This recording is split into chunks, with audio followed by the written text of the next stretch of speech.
चलो भाई, अब पीवी कर्व का एक और जादू देखो। ये दो कर्व तुम्हें दिखाई पड़ रहे हैं, दो ग्राफ दिखाई पड़े ना। पीवी ग्राफ एक ये है, पीवी ग्राफ एक ये है। अब इन दोनों में तुमसे किस तरह के क्वेश्चन ये पूछता है, या ये ग्राफ तुमसे क्या कहता है, क्या करवाना चाहता है। तुमसे ये पूछता है ये ग्राफ कि ये जो कर्व जा रहा है ना 1 से 2 तक, ये दो कर्व दिखाई पड़ रहे हैं, इसमें भी दो कर्व दिखाई पड़ रहे हैं 1 से 2 तक, ठीक है। वो ये पूछता है कि बताओ कि इन दोनों कर्व में कौन सा कर्व है जो आइसोथर्मल प्रोसेस है, आइसोथर्मल प्रोसेस के लिए है, और कौन सा कर्व ऐसा है जो एडियाबेटिक प्रोसेस कर रहा है, ठीक है। तो इन दोनों में ही ये बताना है।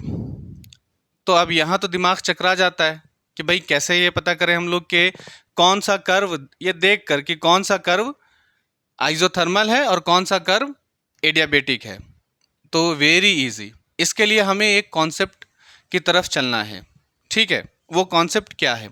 अच्छा, एक बात और है, इसके थ्रू हम लोग वर्क डन भी पता करेंगे कि किसका वर्क डन ज़्यादा है ना। दोनों में किसका वर्क डन ज़्यादा, कौन वर्क डन ज़्यादा कर रहा है, ठीक है। तो सबसे पहले हम लोग क्या पता करेंगे, इसका कॉन्सेप्ट क्या है? स्लोप। दोनों के लिए हम लोग पहले स्लोप पता करेंगे, है ना। Slope of isothermal process. Isothermal process के लिए इसकी स्लोप क्या है ना। इसकी स्लोप होती है negative of P divided by V. ये हम लोग फाइंड करे हुए हैं, ठीक है। फिर स्लोप ऑफ एडियाबेटिक स्पेलिंग देख लेना, एडियाबेटिक प्रोसेस। इसकी जो स्लोप है वो क्या है? Negative of gamma P divided by V, ठीक है। क्या ये बात समझ में आ रही है? ठीक है भाई, डिवाइड करो, है ना। इसको 1 मान लो, इसको 2 मान लो, तो divide 1/2।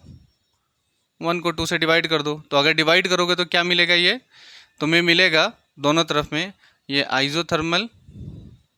Isothermal divided by adiabatic, ठीक है। क्या लिखा तुमने? Negative of P divided by V divided by negative of gamma P divided by V. तो ये और ये तो गया, ये और ये गया, ये और ये गया, तो तुम्हारे पास क्या बचेगा भाई? तुम्हारे पास बचेगा 1 डिवाइडेड बाई गामा, है ना।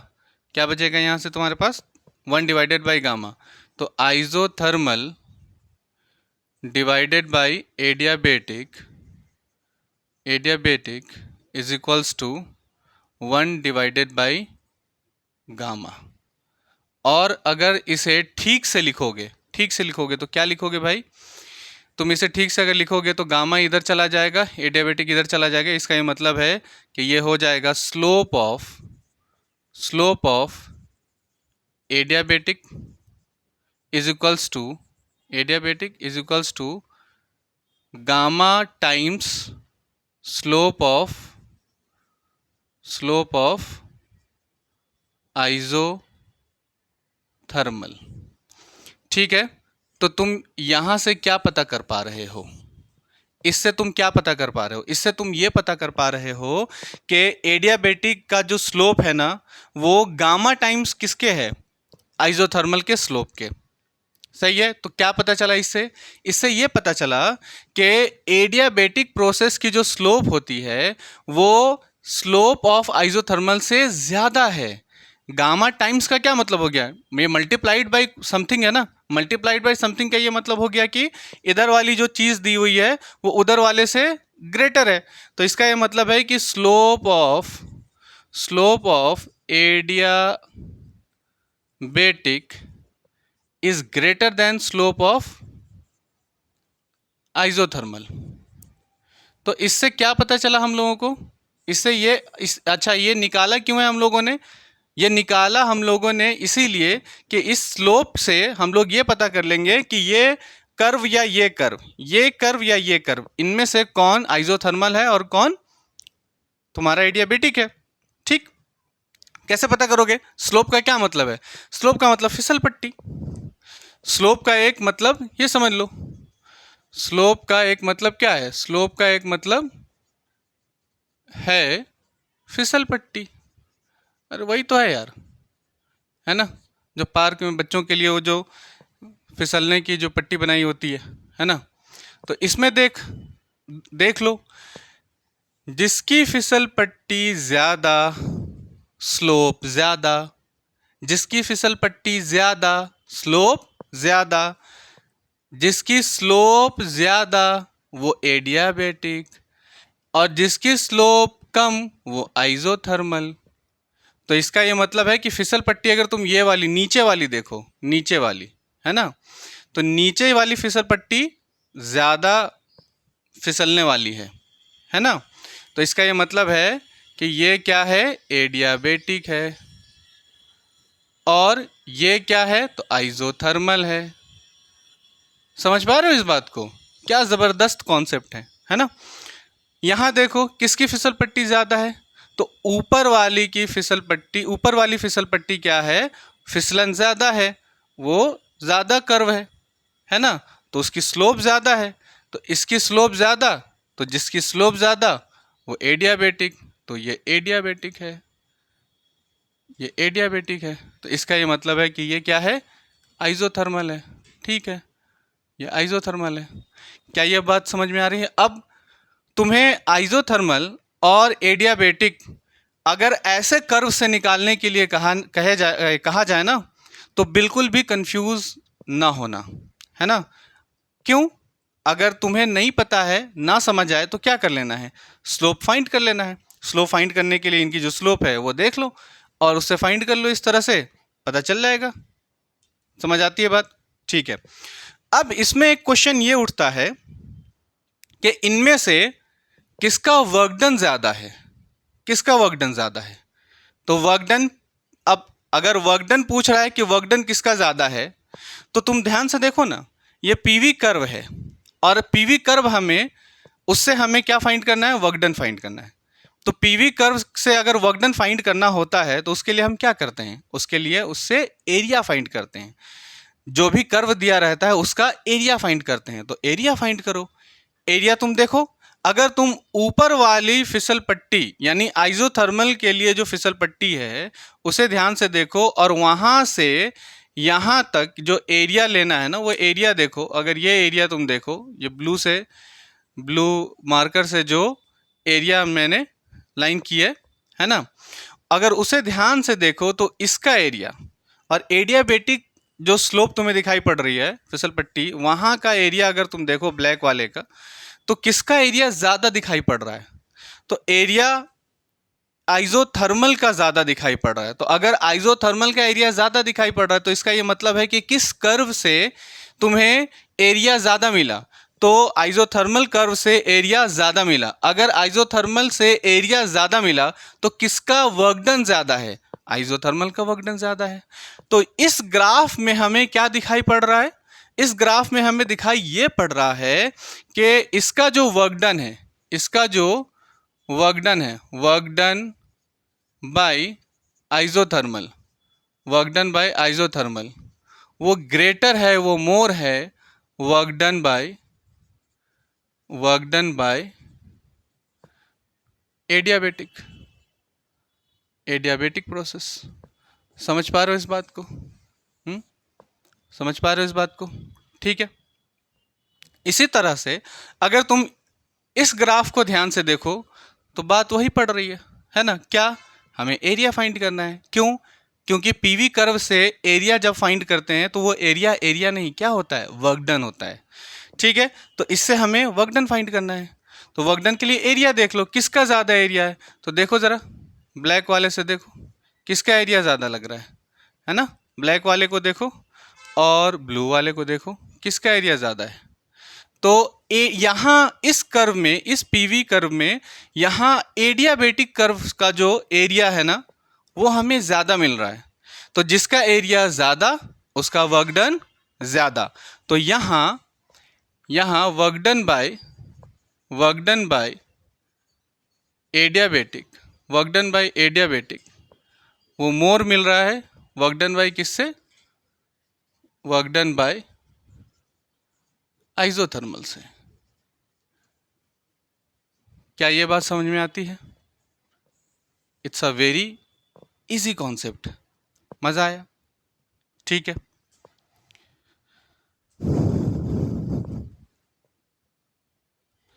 तो लगे हाथ क्यों ना इस पर एक क्वेश्चन ही कर लो। क्वेश्चन कर लो, इससे क्या होगा, ये कॉन्सेप्ट और भी अच्छे से क्लियर हो जाएगा, है ना।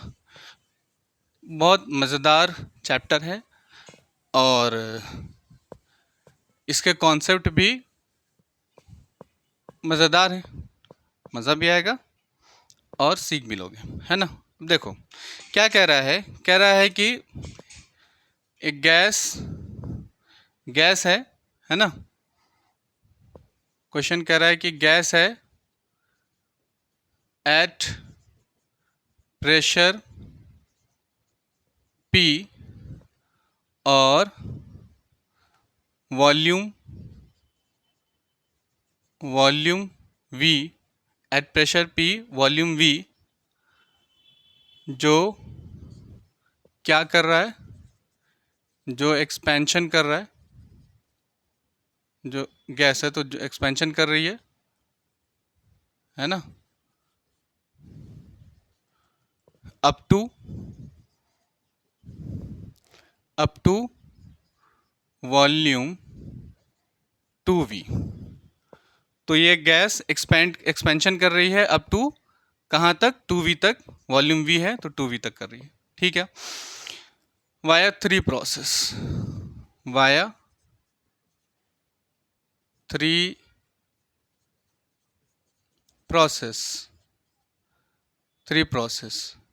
कौन कौन सा प्रोसेस है 3 में? एक है आइसोबारिक प्रोसेस, एक है adiabatic process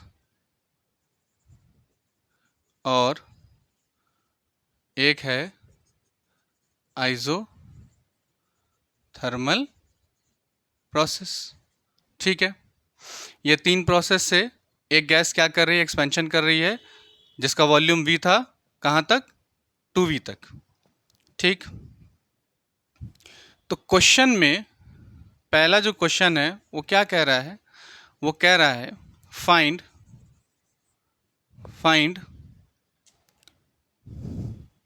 more work done, find more work done, ठीक है। मोर वर्क डन बताना है हमें और फिर हमें क्या बताना है?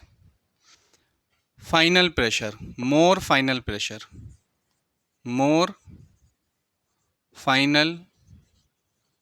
प्रेशर बताना है। इसके लिए ये हमारे पास कर्व है PV, ठीक है, जो जिसका वॉल्यूम 1 to 2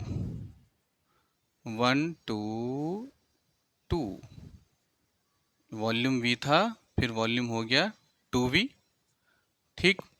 यही कर्व है तुम्हारे पास, समझ आ रही बात? 3 प्रोसेस है, ध्यान से देखो यहाँ पे, यही तुम्हारे पास क्या है? ग्राफ है। प्रोसेस 3 है, तुम्हें वर्क डन फाइंड करना है, तुम्हें प्रेशर फाइंड करना है, फाइनल प्रेशर कि किसका फाइनल प्रेशर ज़्यादा होगा, ठीक है। तो अगर तुम्हें वर्क डन फाइंड करना है तो क्या पता करना होगा? तो सबसे पहले हमें पता करना होगा एरिया। पर यहाँ तो एक दिक्कत ये आ गई कि हमें यहाँ 1 से 2 बस 2 पॉइंट्स दिए हुए हैं, पर हमें क्या नहीं दिए हुआ है? हमें वो तीनों कर्व नहीं दिए हुए हैं जो क्वेश्चन में बताया गया है, आइसोबारिक, एडियाबेटिक और आइसोथर्मल, ठीक है। ये नहीं बताया गया, ये कर्व नहीं दिया गया, तो क्या करोगे? खुद से फाइंड कर लो। कैसे फाइंड करोगे? देखो ना, क्या है? देखो 1 से 2 तक एक लाइन खींचो ऐसे, तो ये लाइन क्या बताएगी? ये लाइन ये बता रही है कि इनका जो प्रेशर है, यहाँ जो भी प्रेशर होगा वो प्रेशर यहाँ भी होगा, मतलब प्रेशर यहाँ कैसा? कांस्टेंट है। तो इनका 1 से 2 तक यहाँ ये जो सीधी लाइन गई है, ये क्या बता रहा है? ये कांस्टेंट प्रेशर को बता रहा है, कांस्टेंट प्रेशर बता रहा है ना। अगर ये लाइन कांस्टेंट प्रेशर बता रही है ना, ये लाइन कांस्टेंट प्रेशर अगर बता रही है तो सिंपल सी बात है, हमें क्या पता है आइसोबारिक प्रोसेस के बारे में कि जिस प्रोसेस का प्रेशर कांस्टेंट होता है वो आइसोबारिक प्रोसेस होता है। तो कांस्टेंट प्रेशर है, तो ये आइसोबारिक है, ठीक है। तो अब एडियाबेटिक और आइसोथर्मल प्रोसेस, तो एक लाइन या एक कर्व कहीं ना कहीं ऐसी होगी और एक कर्व कहीं ना कहीं ऐसी होगी। अब ऐसा क्यों? ऐसा इसलिए क्योंकि हमें एडियाबेटिक और आइसोथर्मल देखना है। तो एडियाबेटिक और आइसोथर्मल देखना है और एक्सपेंशन हो रहा है, यहाँ पे एक्सपेंशन हो रहा है। एक्सपेंशन का ये मतलब है कि वॉल्यूम क्या होना है? वॉल्यूम बढ़ना है। एक्सपेंशन का सीधा सीधा सा मतलब एक वॉल्यूम बढ़ेगा, तो कर्व यही होगा। अगर एक्सपेंशन ना होता, कंप्रेशन होता, तो ये दोनों कर्व जो हमने लिया है, ये कर्व ऐसा ना होता। कैसा होता? ये कर्व, ये वाला, ये जो कर्व था, है ना, ये कर्व, ये कर्व हम फिर यहाँ पे क्या करते? लेते। क्यों लेते? क्योंकि यहाँ से फिर ये बताता कि वॉल्यूम क्या हो रहा है? कम हो रहा है। तो वॉल्यूम के कम होने का मतलब क्या हुआ? कंप्रेशन हो रहा है। यहाँ पे वॉल्यूम ज़्यादा है इसीलिए एक्सपेंशन है। अब चूंकि ये एक्सपेंशन हो रहा है तो यही कर्व होगा, ठीक है। अब इन दोनों में कौन सा कर्व एडियाबेटिक है और कौन सा कर्व तुम्हारा आइसोथर्मल है, तो ये पता करना है। तो सिंपल सी बात है, स्लोप के लिए फिसल पट्टी जिसकी ज़्यादा वो एडियाबेटिक, जिसकी कम वो आइसोथर्मल। तो इसकी ज़्यादा है फिसल पट्टी ज़्यादा, दैट इज क्या? एडियाबेटिक। तो सिंपल है कि ये जो कर्व है ये क्या बता देगा? ये कर्व बताएगा तुम्हारा आइसोथर्मल। तो ये आइसोथर्मल प्रोसेस बता रहा है, ठीक है। अब हमें क्या पता करना है? मोर वर्क डन पता करना है। तो मोर वर्क डन पता करने के लिए हम लोग क्या करेंगे? एरिया निकालेंगे। अब इस पूरे में यहाँ से यहाँ तक सबसे ज़्यादा एरिया कौन दिखा रहा है? तो सबसे ज़्यादा एरिया आइसोबारिक दिखा रहा है ना। देखो सबसे ज़्यादा एरिया आइसोबारिक दिखा रहा है। यहाँ से यहाँ देखोगे, ये सबसे ज़्यादा आइसोबारिक एरिया दिखा रहा है, ठीक है। तो सबसे ज़्यादा आइसोबारिक एरिया दिखा रहा है। उसके बाद एरिया किसका दिखा रहा है? उसके बाद जो एरिया दिख रहा है वो आइसोथर्मल का दिख रहा है, ये आइसोथर्मल का दिख रहा है, ठीक है। और सबसे कम एरिया किसका दिख रहा है? तो सबसे कम एरिया हमें मिल रहा है इसका, किसका? तो एडियाबेटिक प्रोसेस का, है ना। तो अब इससे क्या पता चला कि सबसे ज़्यादा तो वर्क डन है, वर्क डन बाय आइसोबारिक। सबसे ज़्यादा वर्क डन किसका है? आइसोबारिक का। फिर सबसे उससे कम किसका है? Work done by isothermal, work done by isothermal. और सबसे कम किसका है? तो वर्क डन बाय एडियाबेटिक, ठीक है। ये तुम्हारा पहले क्वेश्चन का आंसर आ गया, ठीक है। अब इसके बाद तुमसे क्या पूछ रहा है? फाइनल प्रेशर पूछ रहा है कि किसका मोर होगा। तो देख लो, ये एक्स एक्सिस है, ये वाई एक्सिस है, वाई एक्सिस पर अब इसका अगर प्रेशर देखो, आइसोथर्मल का प्रेशर देखो तो ये हो जाएगा, ये वाला किसका प्रेशर हो गया? ये तुम्हारा हो गया एडियाबेटिक का। अगर एडियाबेटिक का प्रेशर देखो तो ये हो जाएगा एडियाबेटिक का प्रेशर। अगर तुम आइसोथर्मल का देखोगे तो ये हो जाएगा प्रेशर आइसोथर्मल का, आइसोथर्मल का। और अगर प्रेशर तुम देखोगे तो सबसे ऊपर किसका प्रेशर है? आइसोबारिक का। आइसोबारिक का प्रेशर वाई एक्सिस पर सबसे ऊपर है। तो सबसे ऊपर है, इसका ये मतलब है कि ये इंक्रीजिंग ऑर्डर में है। तो इंक्रीजिंग ऑर्डर में है तो यहाँ प्रेशर सबसे ज़्यादा किसका हुआ? यहाँ प्रेशर सबसे ज़्यादा आइसोबारिक का हुआ। तो फाइनल प्रेशर में अगर बात करोगे, फाइनल प्रेशर, तो सबसे ज़्यादा किसका है? सबसे ज़्यादा आइसोबारिक प्रोसेस का है, आइसोबारिक का है। समझ आ रही? और सबसे कम किसका है? तो सबसे कम एडियाबेटिक का है। It's very easy. ठीक है।